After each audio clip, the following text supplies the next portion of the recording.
how we might be perceived. And so talking about race, it's like, okay, we don't want to come off as angry. We don't want to come off as too passionate. We don't want to come off like you know you're going to be tone police. So it's easier just not to say anything, to continue with the status quo and make sure everyone else is comfortable, because in our situation, that means survival. Their comfort is our survival in so many situations. Oh gosh, you have just hit the nail on the head. We are represented. We are represented.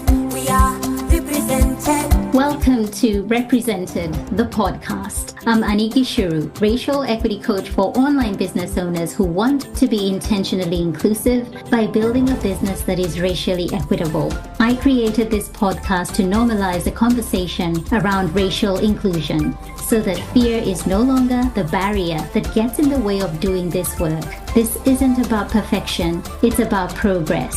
Whether you're taking your first steps or you're well-versed in the journey towards racial equity, this space is for you. So welcome home, friend. Let's get started. From coast to coast, around the globe, we are represented.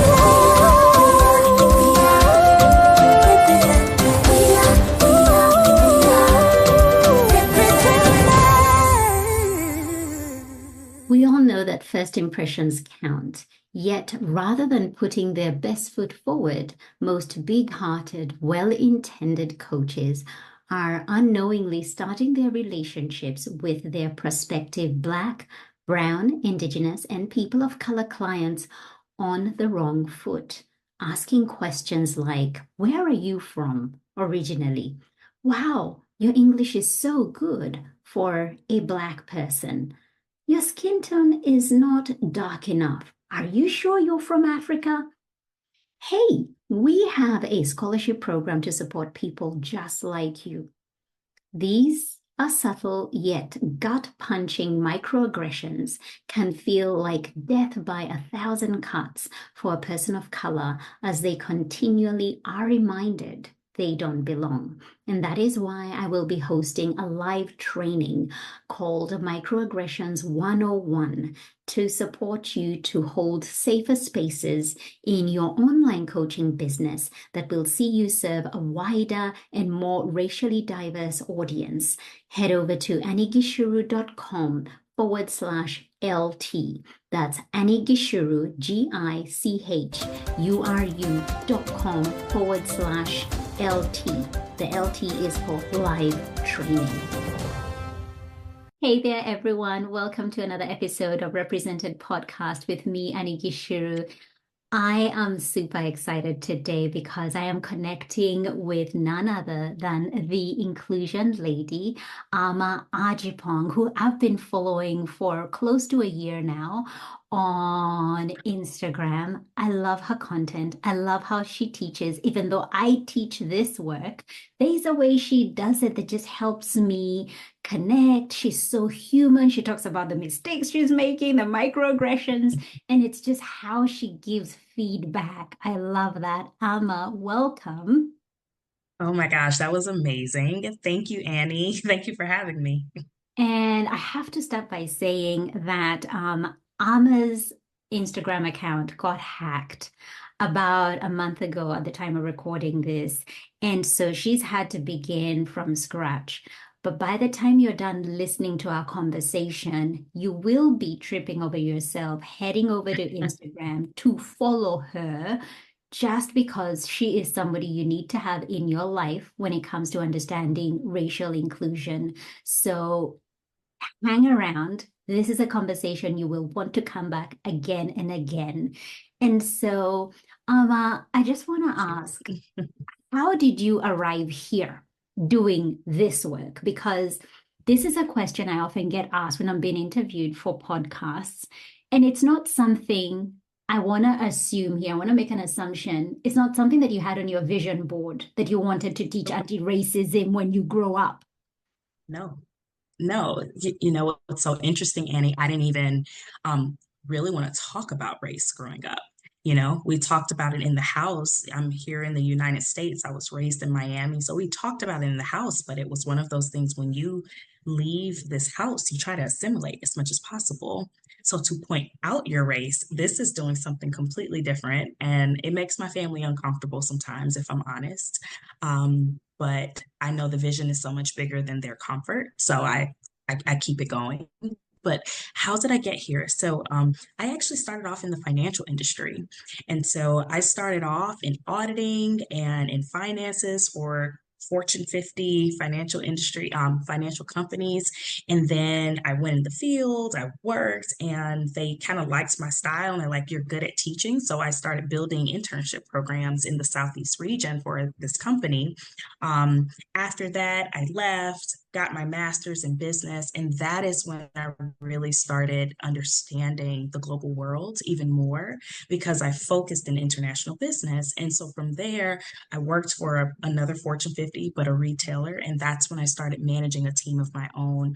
And doing that takes theoretical knowledge and it makes it very practical quickly. Yeah. And so made a lot of mistakes being a leader, eventually took those mistakes and started making a name for myself of building cultures in different locations. So I would go clean it up and then go to another location, clean up the culture. And I noticed when I started recruiting diverse people that represented the markets in which we served. And then I found a way to truly make them feel included. I found a way to maximize on their strengths, hear their voices, implement some of their suggestions.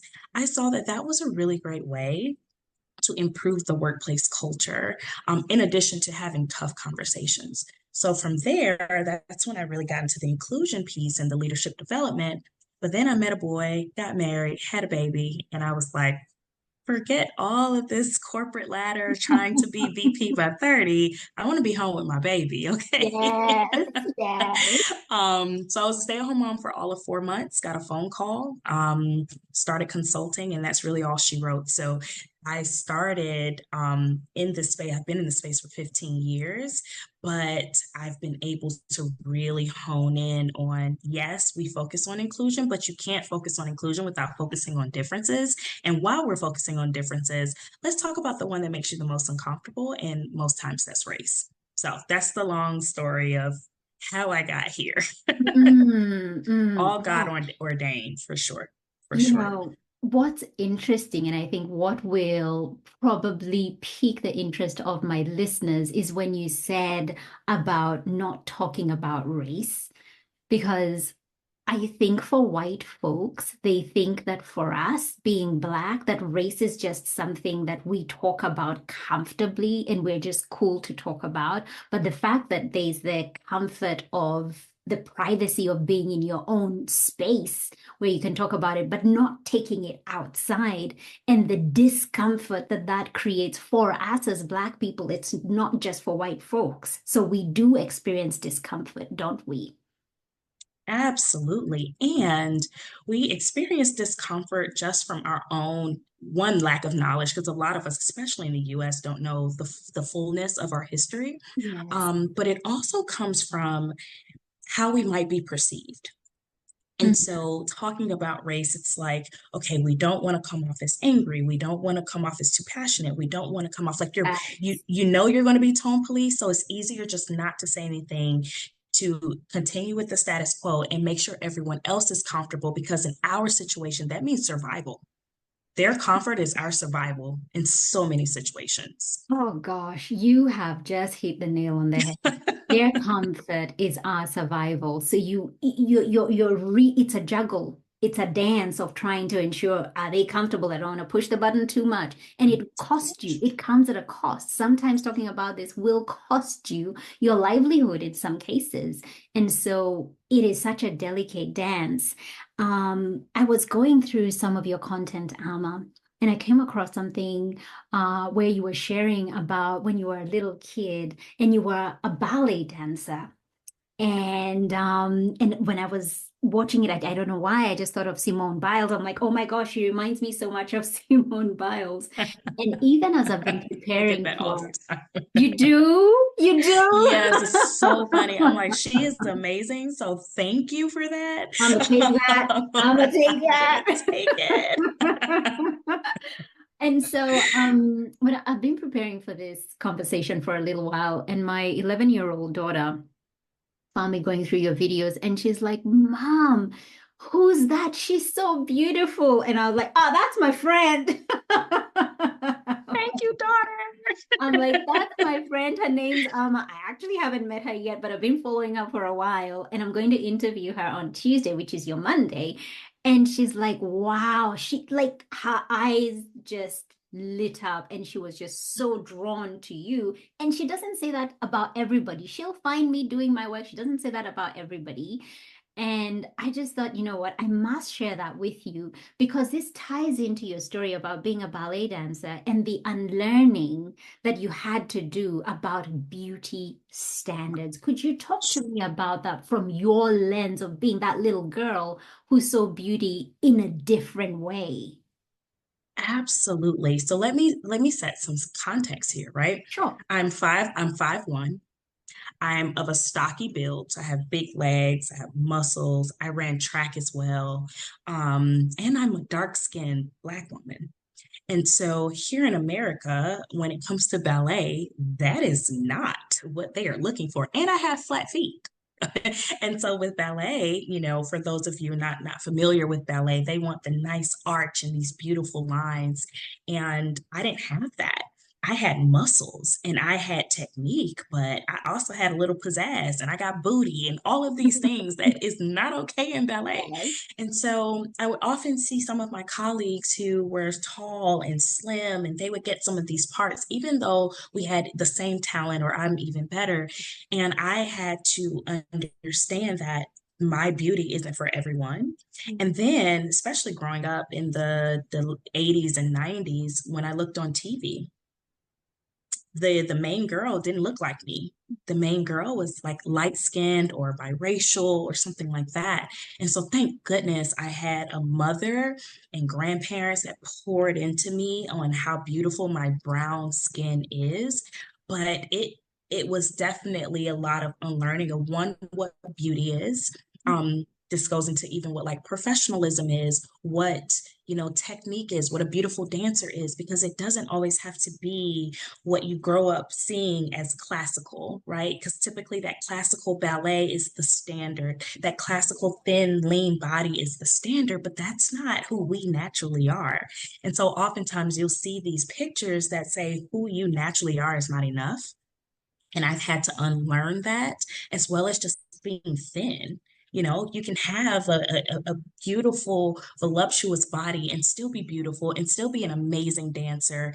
And you don't have to change anything. And that to this day, still I have to unlearn. And I think one of the videos you saw, I was talking about one of Beyonce's dancers and I Yes. was saying how amazing she was. And I was like, oh, she does so well for a big girl. She has such great technique for a big girl. And my friend had to like call it out, be like, why for a big girl? Like what is that caveat about? Mm. And it made me reflect to say, oh my gosh, that's my unconscious bias saying that she's not enough within herself.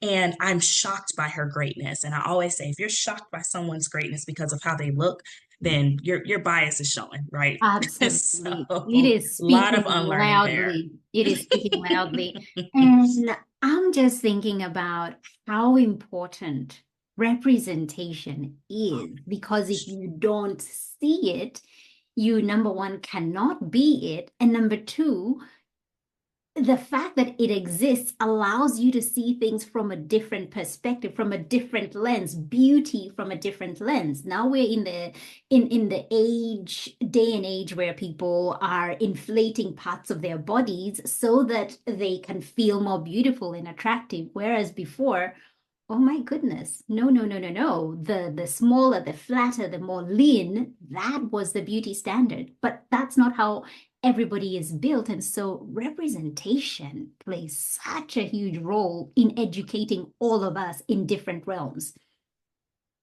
Yes, it does. In so many ways, I will say, even with like AI now, right? So you're starting to see a lot more like brown models or something like that. But if you look at any filter, when you take the filter, it typically it'll keep your skin complexion the same, but it changes your features. And it changes your features to be more Anglo-Saxon. So the more narrow nose, the smaller lips, it changes your cheekbones for most filters. Yes. And so just imagine what that's saying to little girls growing up. That yes, you can be beautiful, but your features still have to look a certain way. And I think it plays a role going back to the workplace because there are many studies that show those who make it to the top are often those who look different than us. And then those who make it to the top that look the same as us, oftentimes it's this gatekeeping. And they feel like they have to either be the only one or train you to be a certain way so they're not Yes. embarrassed. And oftentimes they don't realize that's operating out of white supremacy culture. Oh my God. Um, Mm-hmm. Oftentimes, because think about in the playbook, it's separate, divide and conquer, right? So we can divide a people and have them judging each other. That's a part of the playbook, but that representation, not only for like racial differences, but also for, body size, for disabilities, Mm-hmm. it's showing that it's okay for me to be in this space as who I am. And when you are comfortable doing that, it's just so much. I always say brilliance, but it's amazing the brilliance and creativity and the innovation that comes out of that. Absolutely. Representation is key. There's so much to learn because you don't know what you don't know. And if you're so used to one kind of narrative and one kind of just seeing things the same way, you never diversify, you never learn different things. And so there's so much richness when you bring in the different tapestries of who we are as human beings. And that's why we're different. We're not all the same. We're not robots. We are different. Which brings me to the conversation around what is happening right now at the time of recording this podcast, Ama. Y'all are going through a lot in the United States. It's Ooh, election year, but one like no other, because for the first time in the history of the presidential candidates, there is a woman of color, Kamala Harris. I would love to know, as the inclusion lady, how are you feeling, Ama, about what is currently going on and the language around it all? I honestly try to stay away from the news as much as possible these days. I had to do the same in 2020, like just cut it off for my mental health. And I'm doing the same now because the way in which they're speaking about her is misogynoir at its height. And that is the intersection of race and racism and sexism. It's at its height. I mean, to down to with white people, it's oh, she's not smart enough. She didn't go to the top school. They're just questioning her credentials. But then on the black side, I've even seen things, is she black enough? And I'm like, people, we're both operating out of white supremacy. Like we don't win when we do this. Even down to, I think I posted this the other day. There was an ad and it was like vote for Trump and it showed the suburbs, like this beautiful suburban house with the green grass perfectly cut. I saw And that. then vote for Kamala, I saw it's that. Africans at the border, like refugees trying to get through, and it just looked like dysfunction and chaos. The level of racism and propaganda that's just in one image, and that's all around who this candidate is really, really sad. What's going on here in the state? It almost feels like a reality show. So here's a question: What are you all thinking, like internationally? Because I know what we feel, but No, we're with you. We're with you. We feel it so much because what happens in this, we're all watching. It's like this big screen and we've all just come in and we're all like this and we're all watching. And there's so much disbelief when certain decisions are made and you're like, how is that possible? How is that allowed? I mean, even when it comes to things like gun violence and police brutality, we're just in absolute shock that those things, it's a culture that it is permitted to thrive. And it is just beyond shocking that that is just a system. that is ingrained. And when we look at, presidential candidates, when we look at the political race to the White House, it is very, very interesting. And I can only speak about it from the Australian perspective because our elections are just so quiet and what I might say boring. It's just a normal day. Sausage sizzle as you walk in to go vote, you come back out, you grab your hot dog and or your sausage, and that's it. It's a quiet day. Everybody's trading. It's just a hum. It's just quiet. And then by the end of the day, you found out, oh, so such and such won. Another, no biggie, no big deal, no protest, No ads. Are there a lot of yeah, ads and all of that yeah, stuff? I don't watch a lot of news. I don't watch a lot of TV. I don't watch, so maybe on social media it will come up, but no, yeah, they will come up at that point in time, but it's nothing Right. close to what the US is. So for us, we're watching in a bit of, or I might say myself, in a bit of shock and disbelief, but also it is America. And so it is a fine line between entertainment and reality. Like you're watching in shock, Yes. but at the same time going like, you can't look away because it is so it's just so cutthroat. It's like when you were It talking is. about those images of this beautiful suburb, and I think Ibrahim X Kendi had Yeah. shared that as well. And then showing the other one where it's just like it is so not right. Like just showing, the negativity of if you vote for Harris, this is what you're getting. You're just getting your neighborhood just full of these people who you have been taught historically to fear. They're so Correct. different from you, and this is what you're voting for. This is the country that you're Mhm. going to be, building. And so, yeah, I think it's watching with a lot of shock and just, especially as a Black woman, watching that, there's a lot of there's a lot of feelings that are Yeah. personal, where you know that this is how people are treated, this is how they are viewed. And of course, because of that kind of talk, that kind of belief, I feel it filters and comes through to us. And so those who are here begin to think that way, begin to look at us in that way.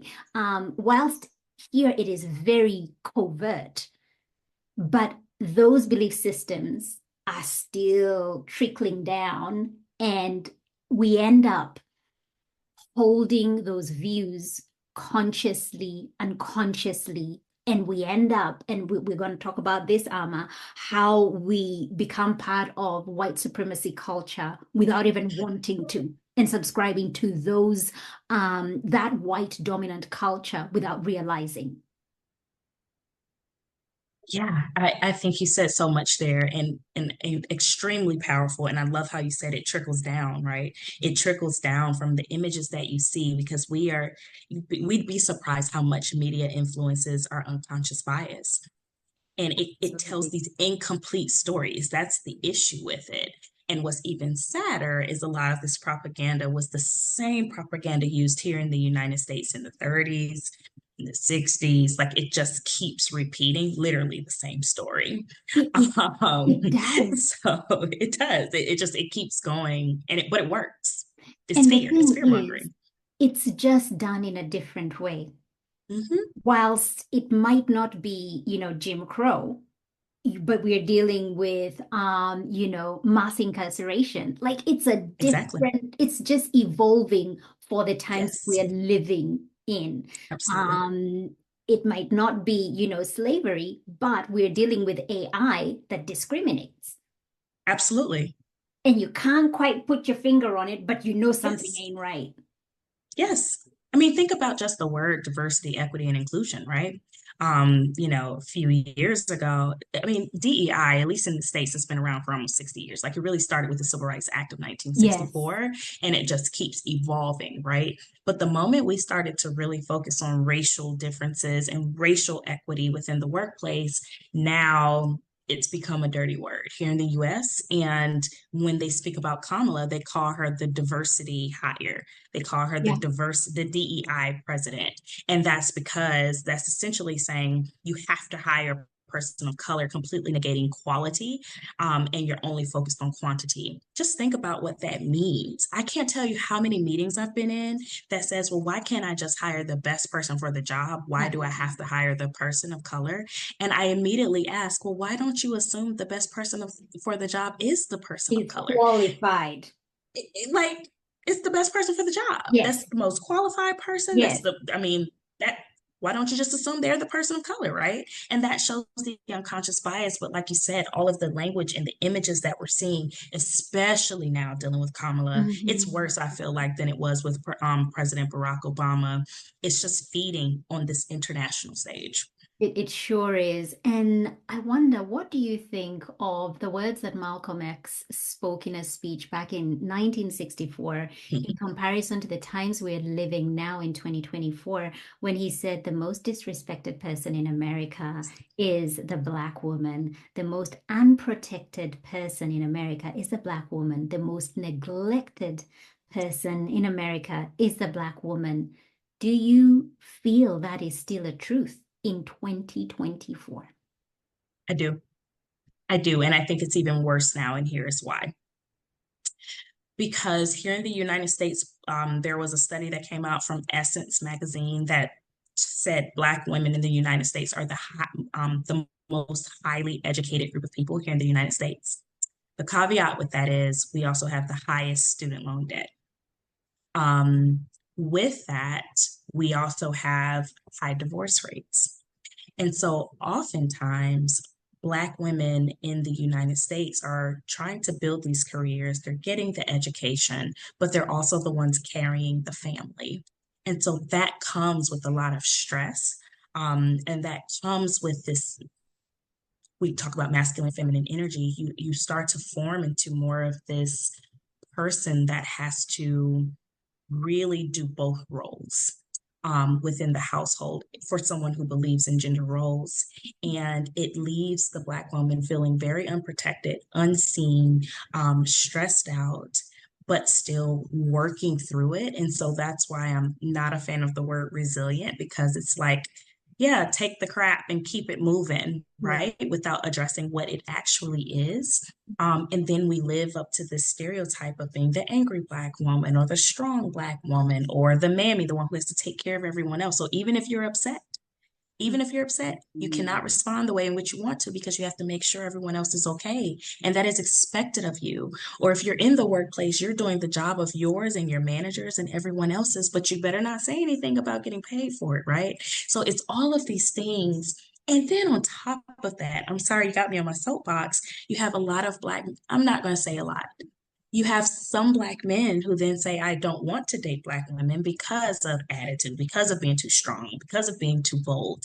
And so you get or because Black women aren't submissive. And I don't hear that about other races as much as ours. And so to your point, I feel it today for sure. And when I talk to my grandmother or when I talk to elders in my family, it feels like it persists more today, even than it did back then. Oh my gosh. Yeah. I did not expect that response. I thought you were going to say Yeah. it is No. still the case. But how you've even broken it down and shared really practical examples that we can all, really try and understand and see is we're regressing. We're not making progress. We're moving backwards. And I know I will ask the question later on, like, how do we move forward? How do we unite?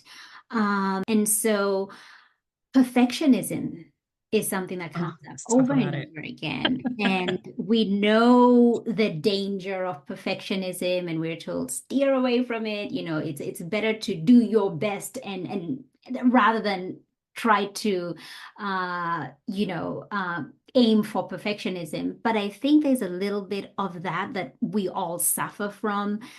But I think what's important to highlight here is that it's a tool of white supremacy culture. And it plays a really powerful role when it comes to Black women in leadership and the narrative it crafts around their worth, because it feels like there's a measure that is tied to how perfect you are, and that correlation with who you are as a human and your worth. Absolutely. And if we think about perfectionism, that means there has to be a standard or a bar. And who sets that? And what is the standard and Facts. what is the bar? Right? So it really does start there. And I just read an article in Psychology Today about that exact thing. Like one of the ways to negate perfectionism is to just try to do your best. And that's so easy to say. But when you've been indoctrinated in a system, and the more education, the worse it is, right? The more education, the harder it is to drop this perfectionism. The more socioeconomic stability, the harder it is to drop it. Because when we look at class, right, as a caste, it, Mm-hmm. it really does set the stage for perfectionism. And the closer to white or the higher class, the higher caste you are. And so that is something that is really, really hard to drop, especially when you're constantly reinforced. And I hear organizations like, oh, well, that's why we have this mentorship program to help, let's say, women of color. And okay, that's great, but are you mentoring them to be the leadership model that was never created with them in mind in the first place? Think Absolutely. about that. The leadership model is typically a white, middle-aged man. And so when we mentor, or we have these programs, it's typically to get them to assimilate more to be that model versus saying, let's tear down the model and now focus on what is best for this team. And that's why I'm so happy Harvard Business Review did a study on recreating executive presence.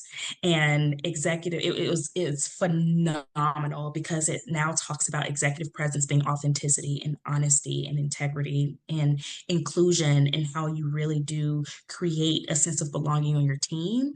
And when they talk about your presence, because this comes up with Black women, I shaved my head recently. My family almost flipped out. Like, girl, what are you doing? You're not going to get any clients or jobs. And I'm like, they're going to have to accept me with how I am, right? Because typically, what do Black women do when it's time to prepare for an interview or all of those things? We straighten our hair. We have on the suit, we change our clothes, we don't have bright colors on, we do darks, right? Like all of those things. And this article kind of redefined that. So it includes all communities. And so, sorry, I know I went off on a tangent, but for Black women, it's really about what is my executive presence. And when I am coaching Black women, the first thing I ask is, what is your superpower? What is it? And oftentimes it's hard for Black women to even say what it is, not what they've told you. What is your superpower? And I need you to double down on that. So, what does it mean to double down on your superpower? What does it mean with your team? What does it mean with your leaders? What does it mean with your family? What does it mean with yourself? Um, and so, yeah, that.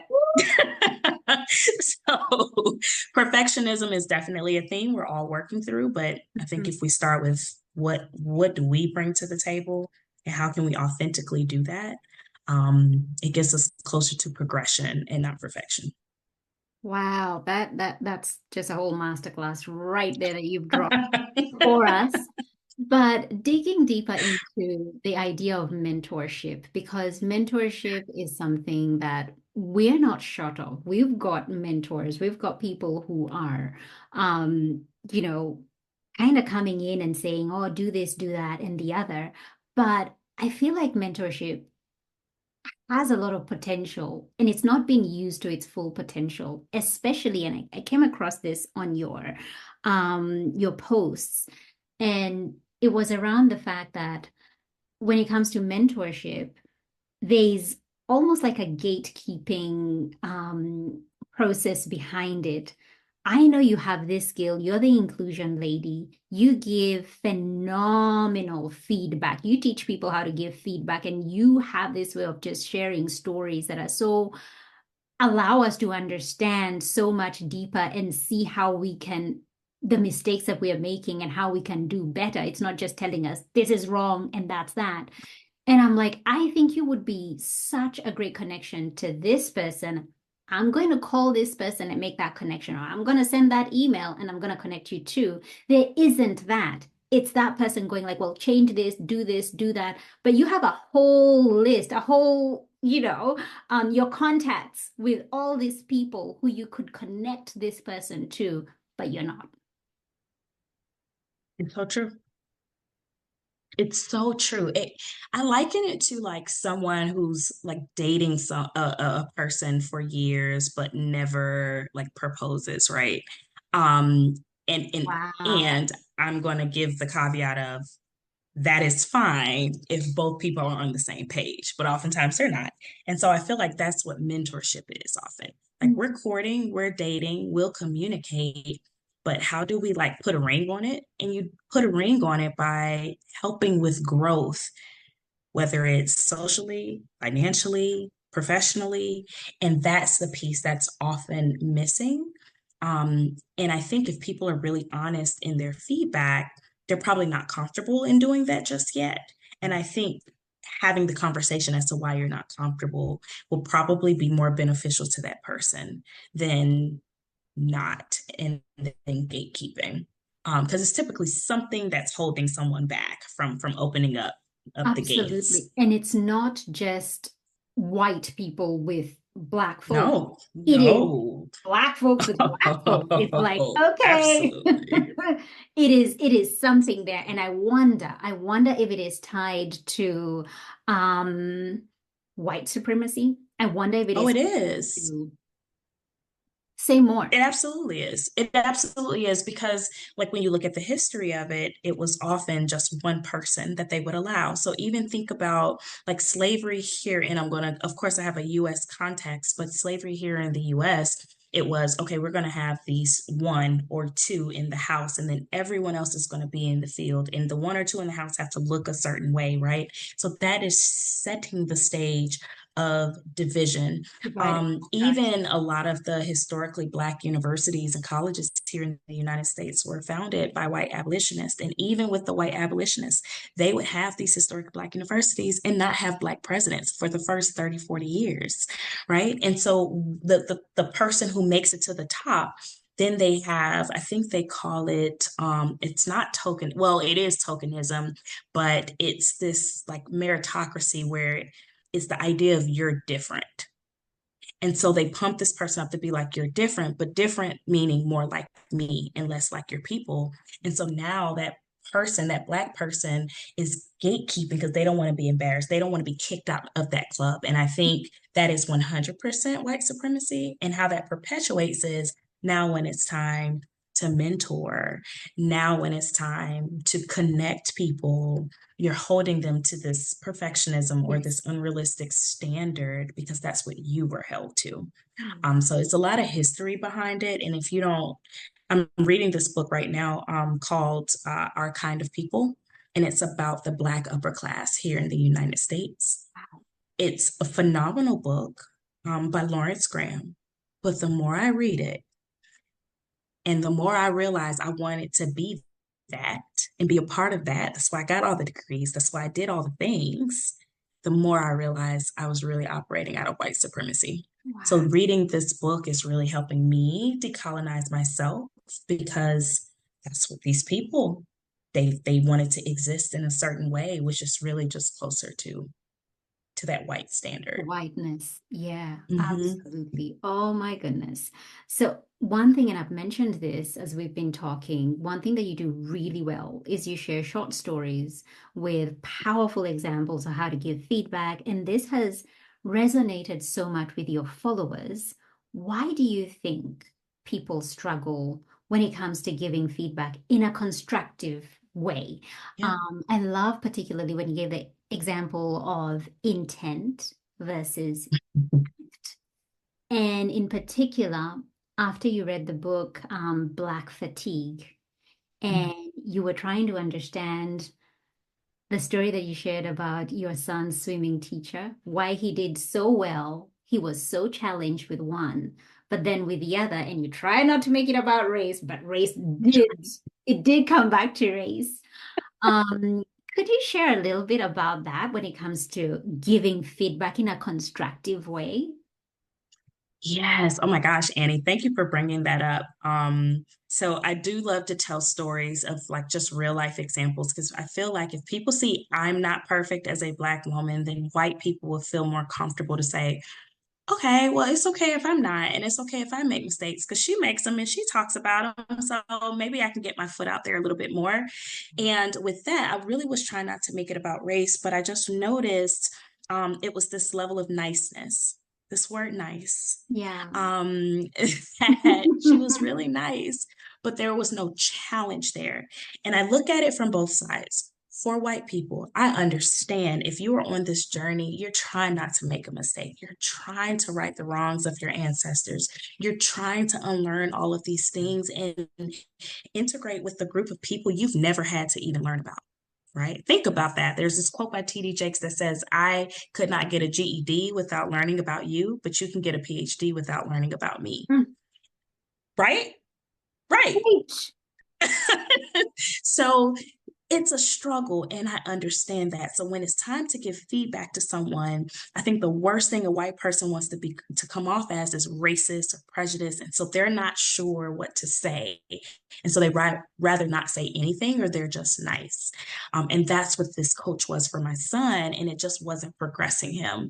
Whereas when he went back to his black male coach, it was like, no, I know you're better than that. You're giving me, half of what you're capable of. Let's go harder. And I think it's just that idea of I know you're capable of the insurmountable, of the unlimited. I know what you're capable of, and you push them towards that. Versus operating from a deficit model. Whereas, and she talks about this in the book, where you're operating from this deficit model, and so you're not sure how to approach the person because you already don't think they can do a lot. And for many people to be like, no, I don't think that, but subconsciously Yeah. it comes off as such. And so I think specifically white people, it's a part of white supremacy culture. They don't give each other feedback. Tima Okun, lists that out. So that's not Ama talking about it. It's in a lot of studies. That direct feedback is just not a part of the culture, but I think it's about not wanting to make a mistake. So you're not sure about how that person's going to perceive you. You don't want to say the wrong thing. It's very self-centered if you think about it, because it's all I. I don't want to make a mistake. I don't want to be seen as a certain way.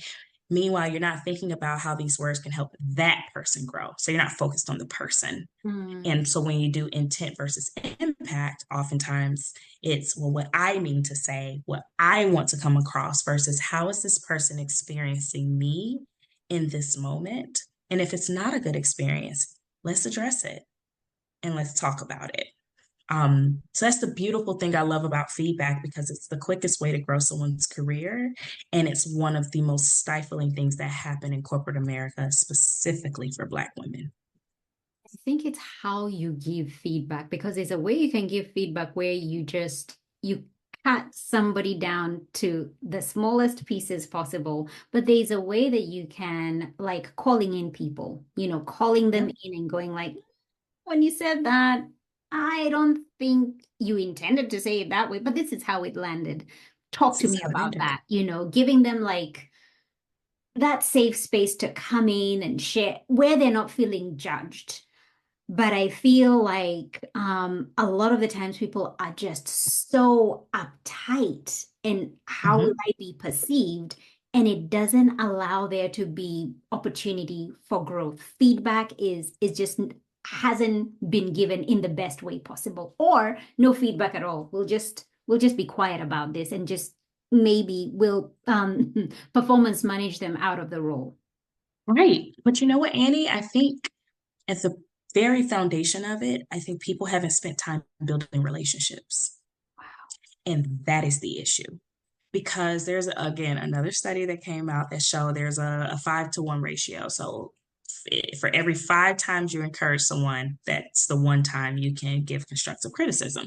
And obviously it's not a direct science, but oftentimes the people aren't spending time truly building relationships and learning what someone's brilliance is, learning who they are outside of the office, learning something about them that's not on the resume, learning who they are as a human being. Because then when you have that foundation of a relationship, then you can say, I trust you enough to show you my flaws, right? And when it's that relationship, now you can have a different type of dialogue. And the premise of, do you have my best interest at heart, is already there. And so I think, especially in the workplace, we don't spend enough time truly cultivating relationships. We go straight into work, straight into feedback, straight into what needs to be done. And so then when you layer difference on top of that, I've never dealt with someone like you. Now I'm scared to really build a relationship. I'm awkward. And oh, because of my job, I got to give you feedback.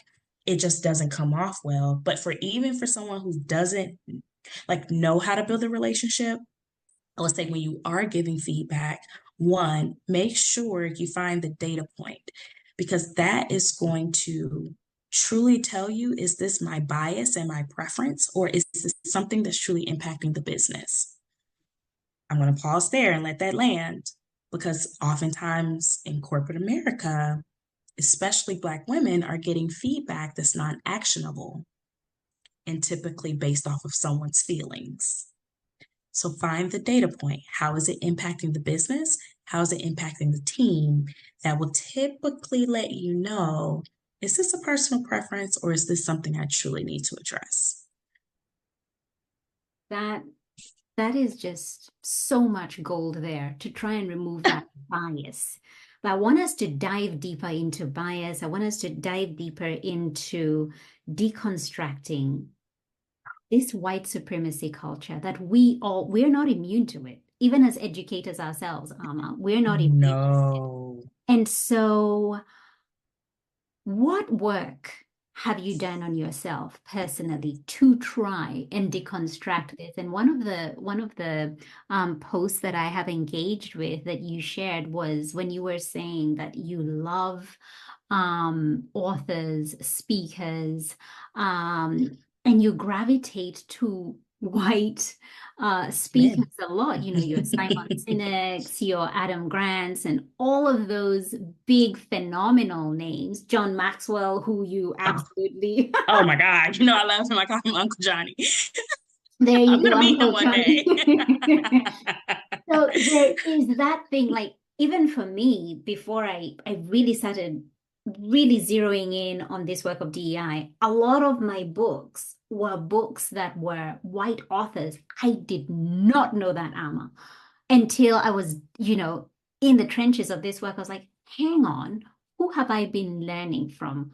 Who are the people that I quickly don't even question and give my money to? Where am I making my investments? And where do I hold off and go like, I'm not too sure? Where is an area for you? Or rather, how have you been trying to deconstruct this? Yeah. So, oh my gosh, I'll give you the short. So, similar to you, who do I learn from? Who do I look at as a subject matter expert? When I'm also looking at building a business, who am I Yeah. looking towards? Right. Because even to this day, if I'm truly, truly honest with you, Annie, I still go to white males when it comes to building a proper business structure. Because I feel like, and this sounds terrible, but I feel like they are the gold standard right now because they like created this capitalistic society. So I'm Yeah. like, well, let me look at their playbook.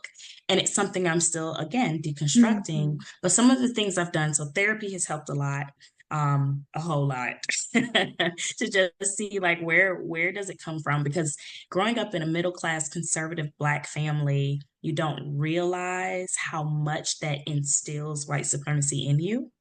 um Even when you're hearing you got to do more, be better because you're Black, you go in that work, you give your all of that. That's white supremacy. You don't dress this way, you wear your hair that way, you speak the king's English, you engage a Mm. certain way, you don't do this too loud, all of these rules to just live, right? Whose rules are these? Whose standards? So still even unlearning that because I noticed like I'll correct my son's English like all the time because I feel like he has to speak a certain way. And it's like, where is that coming from? And is this necessary right in the moment, right? Um, and so therapy, books, and I make sure again I'm starting to diversify like the books that I read. That mindfulness and that stillness. I think having a great accountability group of friends that are different than me is so helpful because Annie, there was once upon a time in my life where I was like, if it's quote unquote ghetto, I want no parts of it. Yeah, I feel you on that. Right? Like this is me like my full authentic self, which is one of the reasons why I even contemplated divorce for so long before actually doing it, because I was like, I don't want to be a statistic. I don't want to be another broken Black family. I don't want to fit this model. I did all the right things to not be that. Again, that's white supremacy culture. And so therapy has helped unlearn a lot, but also that accountability group from different backgrounds, from different socioeconomic backgrounds, different upbringings, different cities, states, countries, to really question me on, why did you just say that? Or why did you feel that? Or why do you do that? It stings at first, but then typically at its core, it's colonialism. It is colonialism. I'm remembering like when your son came home from school, he's like, Mom, I made a friend, his name's Carlos. And you're like, oh. Does Carlos speak Spanish? He's like, Mom, why would you think he speaks Spanish? I'm like, oh gosh, I did it again. And we're all guilty. We're all guilty of it. And you catch yourself. As soon as somebody points it out, you're like, go no further. I know what you mean. I know what you mean. Yes. And yes. it is a constant unlearning. Oh, it's a journey. Oh my goodness, it is. And I will say it's not making the mistakes. Obviously, there are some egregious mistakes we just shouldn't be making, right? Yeah. Like I had a client one time who referred to, we were in the middle of Alabama, and she referred to Black people as colored. And I had to stop the conversation right there. And I'm like, ma'am, she was like in her 70s, still no excuse, man. We just don't say that anymore, right? Like I had to correct her. Yeah. But typically the mistakes we make are not intentional, and it's not the mistakes we make, it's how we recover from them. And I want everyone to remember that. It's how you recover. The gold is in how you recover, your accountability in the moment, and then how you then show action to do better. If you're doing that, you're on this constant journey, and then you're going to find joy in what you learn, but it's all in the recovery. Oh, and this ties in so well with my next question, because it's what's one thing when it comes to racial inclusion you wish we understood better, specifically when it comes to like online coaches. You're a coach yourself. One of the things that comes to mind is people who were raised not to see color. That's one thing for me. What's one thing for you that you feel, I wish white people knew this, specifically, because it would really help us along this journey of racial inclusion? Oh, that is a great question. So one, I will say different is not deficit. So though that person's different than you, they grew up differently, they might come from a different socioeconomic background, they might have a different level of education. It's not a deficit. There is magic in the difference. So let's find out what that magic is. So that's number one. Number two, I wish that they understood curiosity and humility, because again, you've never had to learn about people different than you. Typically, think about what the history books are, right? Think about our neighborhoods, think about our schools. Like someone can literally go from elementary school all the way to a PhD and not really have to engage with Black people a whole lot, especially if you're of a certain socioeconomic status. So that humility and curiosity to say, I really don't know in this area. How can we learn from each other? I think it's just so important. Like I wish they understood difference is not deficit, celebrate it. And then this is an area where you need to have humility and curiosity. Oh, so well put. 100. If you're not taking notes, you need to pause here and rewind back and listen to this again. This is absolute gold. So, Ama, when it comes to advocacy and allyship, what, in your opinion, can white women do to help bring about racial equity, be it in business or personally for them? Yeah. So one really practical thing I would say is join an organization that is predominantly of another race. but don't join the organization to try to take a leadership position. Join the organization to be of service.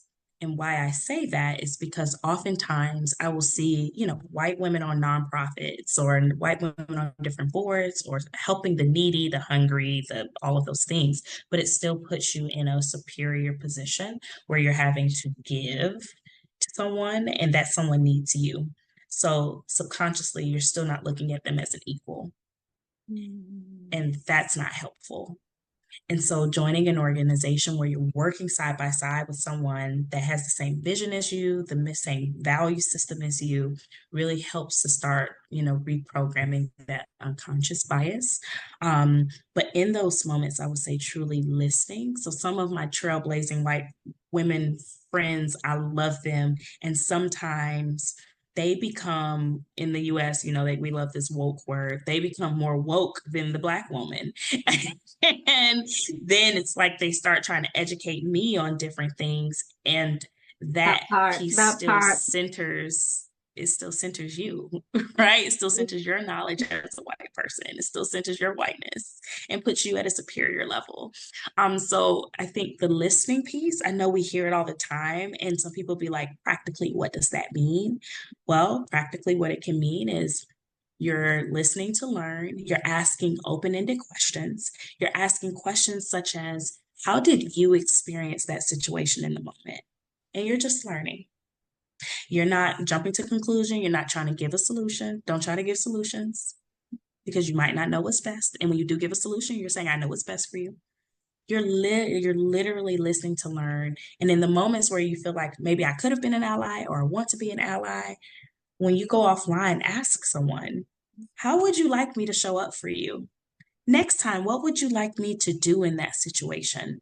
Right? That helps to build the gap and that bridge of partnership and unity versus this power dynamic that exists in white supremacy culture.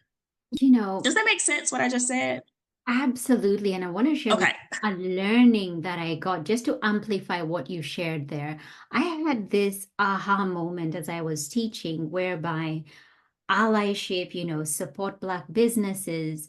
And when white people would come in and support Black businesses, it's like they were doing them a favor, Ama. It's like, I'm supporting this little Black business over here because without me, or rather they need me, but they're getting it all twisted. They're not supporting because they want your service. In their head, they're supporting so that they can keep your doors open, but they're not looking at the reciprocity of, you're getting a great service from me. Service. You're coming to me and I am serving you. So it's not just about you supporting my business. And that was such an aha moment, in that it's not a power dynamic here. It is, we're equals, we there's unity, and it's not about you being here and kind of lifting, but we're doing this together. Annie, I kid you not, like I've had situations where, there is a workshop or a training or, whatever from my organization, and I will hear like, we only want Ama, right? And on the surface, that feels great. But then I ask myself, would they say that for McKinsey, McKinsey consulting firm? Would they say that for Pew Research? Would they say that for Deloitte? Would they say that for the John Maxwell Company if he said he's sending one of his certified speakers? Probably not, right? So even within that, there's this power dynamic. You're expecting something from the small Black-owned business that you would not expect from a white organization. And we really have to check that. It even goes down to pay equity, like what they pay small Black businesses versus what they would pay others. Because again, it's like, I'm doing you a favor versus I'm receiving a really great service. Yes. And on the reverse, for Black businesses, you also got to know your worth and be okay and operate from an abundance mentality to say no, and know that when that door closes, another door will open, because it will just continue. It will just continue if not. Yeah, I'll stop there. I was gonna say I had one more thing I wanted to mention. It was something that recently happened. It'll come back to me because it was about that in particular. Okay. It was about that in particular, probably come back to me. But yeah, though just the power dynamic when it comes to operating in Mhm. businesses and looking at each other as equals. And it happens Mhm. unintentionally, but it's something to definitely be mindful of. Absolutely. Last question. Last question. Okay. We made it. We Okay. made it to the end. This was so Um, great. I love asking this question, and please take your time to answer it. But it is, if fear was not a factor, how do you think you'd show up in your work? Oh my goodness. Oh, that's good. I probably would focus more on anti-racism than I do. Mhm. Yeah. Because right now in the US, organizations are so afraid of that and racial equality, where I have to dilute my message sometimes Mhm. and really focus on inclusion, which I believe in inclusion 100%. But you really can't delve into inclusion without talking about differences. And all the studies show that the experience of Black people are some of the lowest. Black and Latino people here in the US are the lowest, from promotional rates to pay to everything, right? And so if I didn't have fear, I wouldn't dilute my message as much, and I would come in guns a-blazing, focused on only race versus like everything else that I incorporate. That's what I would do. Thank you. Thank you for being on it. Thank you for sharing Absolutely. because I know That's such a good question. people struggle with that. People Mhm. struggle with that. Like, how do I give this truly, authentically? But thank you. I can feel that. I can feel it in my bones. Yeah. Yeah. Yeah. So, It's the balance, right, Annie? Like it's a balance for being palatable and mm, effective. mm, mm. And sometimes it's like I'm looking at the greater good. How can I get my foot in the door to really make a change in this organization for everyone? And it's again, how can I be more palatable? And sometimes being more palatable really does mean like diluting the message. Yeah, dicing up that meat, making it chewable. Right. And so, where can people find you and connect with you? Oh, yes. Thank you for that. So I am that inclusion lady on Instagram and TikTok and all of the things. On LinkedIn, I am that inclusion lady Agyapong. So it's pretty consistent there. I own Inclusion Enterprises. So you can find me on inclusionenterprises.org. We really do focus on leadership development, focused on inclusion. We do inclusion strategies, workshops. I'm a speaker. So we really focus on coming into your organization and focusing on your leaders because they make such a huge impact on your team, and getting them up to speed with inclusion, and managing the dynamics of difference. So that is what we do at Inclusion Enterprises. And so would love to hear from you, even if it's in a DM or an email. Would love to hear from you all. Oh, why don't you do this? If you've reached this point of this conversation, why don't you tag Ama and let her know that Yes. you listened to this episode? Tag me as well. Let us know that you listened. Share what maybe was an Yes. aha for you or what you enjoyed hearing about. But just let us know that you listened. And then please go ahead and follow her because she is somebody, she is a gem that you need to have in your backpack when it comes to inclusion work. So go ahead and follow her right now. Oh, thank you, Annie. And you know what? For that, the first person to tag me, we'll schedule some one-on-one time. Ooh, I Yep, might be first the person first to tag person. me. I'm tagging. You know, we will schedule some one-on-one time to just maybe talk through, like do some on-the-spot coaching, talk through a situation that maybe you want to know how to handle it. Yeah, first person tag me. Let's do it. I love that. Ama, thank you so much. I have loved this conversation, Oh, me too. and I am so grateful for you for being here. Thank you. Thank you so much. Likewise, Annie, and thank you for all the amazingness that you're doing and putting into the world. You're incredible. So I was honored to be a part of this and just keep being amazing. So thank you again. We are represented. We are represented. We are represented. Thank you so much for tuning in. Why don't you go ahead and hit that subscribe button and leave a review so this podcast can reach more online business owners, and together we can begin to normalize racial inclusion in the online coaching space. I'd love to acknowledge the traditional owners of the land where this podcast episode was recorded, the Wiradjuri people in central New South Wales, Australia. Music produced in Nairobi, Kenya by Patrick St. P. Mbaru and Kambua Mathu. Vocals by Joanne Matata.